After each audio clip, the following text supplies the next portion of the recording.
Halo semuanya, perkenalkan nama saya Jerry Chandra Irawan. Saya dari Agribisnis A angkatan 2020. Saya dari kelompok 1 budidaya ternak unggas dengan asisten pembimbing Kak Prabu. Pada video ini saya akan menjelaskan sedikit mengenai acara 4, yaitu macam bahan pakan dan dasar pemberian pakan. Saya akan menyampaikan 5 poin utama. Yang pertama, klasifikasi bahan pakan. Yang kedua, ada fungsi nutrien terhadap unggas, khususnya untuk energi dan protein. Kemudian ada cara pemberian pakan seperti frekuensi.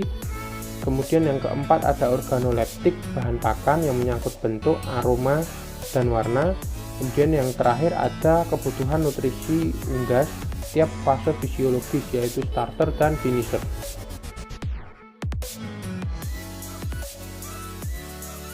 Yang pertama yaitu klasifikasi bahan pakan yang dibagi menjadi 8 kelas. Yang pertama ada hijauan kering dan jerami kering, yaitu berbagai hijauan pakan yang sengaja dipanen dan dikeringkan, serta berbagai jerami kering yang dipanen dan dirawat untuk diberikan ke ternak unggas.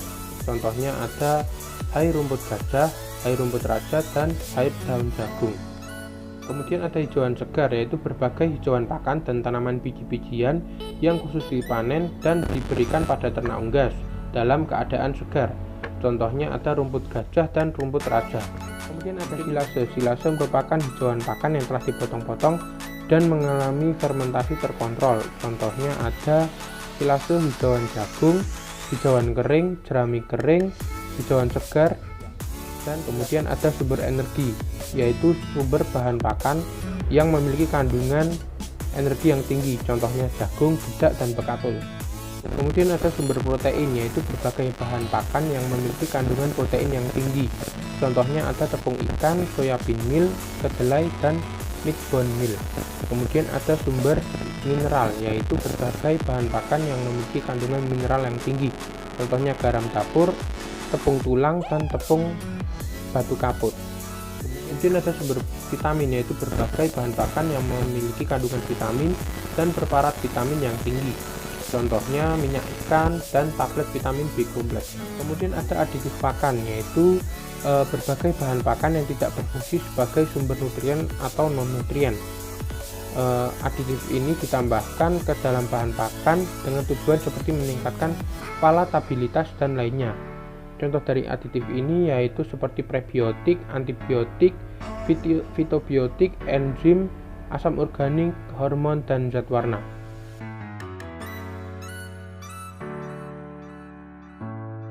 Pada poin kedua yaitu fungsi nutrien terhadap unggas, khususnya energi dan protein.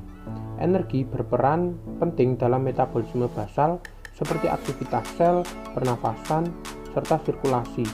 Kemudian berperan dalam pergerakan tubuh, pencernaan dan penyerapan, regulasi suhu tubuh, pembentukan sel-sel hasil pencernaan dan ekskresi, pembentukan jaringan dan bulu, serta untuk reproduksi.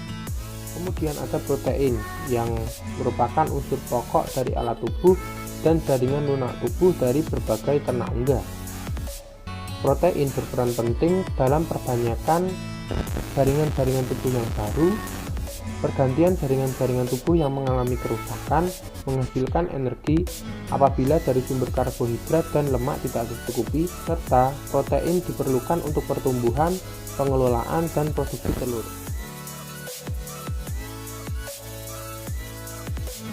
Kemudian yang ketiga yaitu ada cara pemberian pakan. Frekuensi pemberian pakan tergantung dari bentuk pakan yang diberikan serta umur ternak. Frekuensi pemberian pakan biasanya dapat dilakukan seperti 1 kali, 2 kali, maupun 3 kali dalam satu harinya. Frekuensi pemberian pakan ini harus disesuaikan dengan fluktuasi suhu pada pagi, siang, dan sore hari. Frekuensi pemberian pakan dibagi menjadi 3. Yang pertama yaitu ada one feed system, yaitu pemberian pakan ayam jenis starter dari awal sampai akhir panen.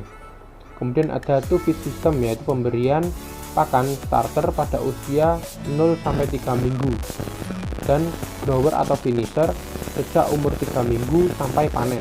Kemudian yang terakhir ada three feed system, yaitu pemberian pakan sesuai dengan umur perkembangannya.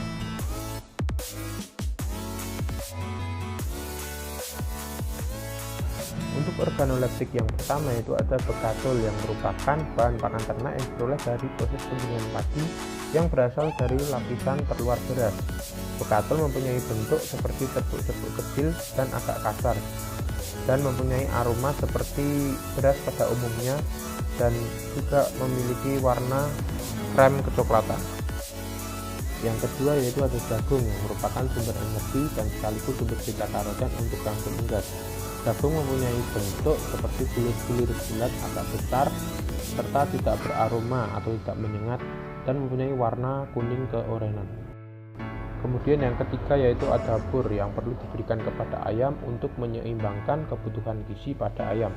Bur mempunyai bentuk seperti butiran bundar-bundar kecil dan saling terpisah, mempunyai aroma seperti pelet pada umumnya, dan mempunyai warna coklat kekuningan.